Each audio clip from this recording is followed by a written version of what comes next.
Welcome back. Lyme disease alert. Experts are warning of a major increase in ticks carrying Lyme disease due to the mild weather. Lyme disease and coronavirus share several of the same symptoms. It's fever, headache, fatigue, and chills. Joining me right now is family physician Dr. Jennifer Caudle. And Dr. Caudle, it's great to see you again this morning. Lyme disease, not a new problem. Why is it so bad this year? Assess the situation for us. Well, really, one of the things that we're concerned about is that people have been cooped up all spring, really. A lot of us are just anxious to sort of get outdoors. And as people get outdoors, getting to trails and hiking and things of that nature, the concern is that while we might be wearing masks to prevent coronavirus, we may forget about the things we need to do to prevent Lyme disease. And that's, of course, wearing, using appropriate tick repellent and other preventative measures that we'll talk about. But that's really what one of the concerns is that we just may not be thinking about it.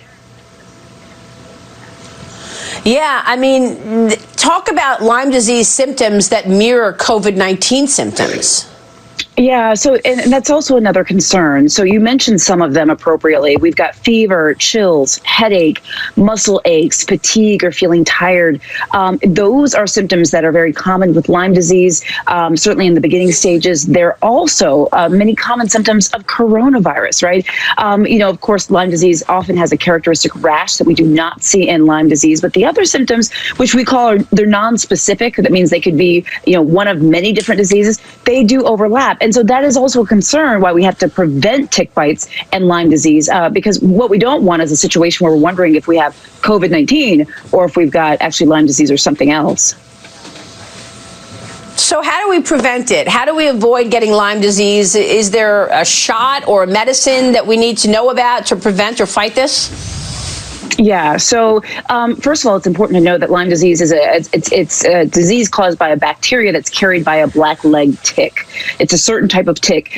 Lyme disease is most common in the Northeast. It's in the upper Midwest and some on the West Coast, the Northwest coast rather. And it can happen in other areas, but it's less common. So it's first important to know if Lyme disease tends to be common in your area. The other places that we in terms of locations that people go to are wooded areas, trails, brush areas, weeds and things like that, hiking and that type of thing. So prevention really has to do with avoiding tick-infested areas, of course. But you also want to wear an EPA or Environmental Protection Agency approved tick repellent that has something like DEET or another appropriate ingredient in it. You can treat your clothing with something called permethrin, which will actually help to repel ticks. Wear long sleeve clothes, light colored clothes will help you identify ticks on your body, help you see them better. It's also important, though, if you're on trails, walk in the center of the trail. Don't walk into the brush or into the sort of wooded areas. And then when you get home, check your body. Check your body from head to toe and make sure you shower soon after you get home. Real quick, Dr. Caudle, what if we get bitten and we know that we have a tick bite? What do we do? Yeah, so what I would actually do is there is a proper way, there's a right and a wrong way to remove a tick. The CDC.gov has really great instructions on properly how to remove a tick, but I would then call your doctor because depending on how long that tick has been in you or what have you may determine what happens. And by the way, there is treatment for Lyme disease, I should be very clear. It's a course of antibiotics for a few weeks. So understand there is appropriate treatment. People can get treated for this, but call your doctor after removing the tick to find out if there's additional steps you need to do. Got it. All right, Dr. Jennifer Caudle, always great to see you. Thank you so much.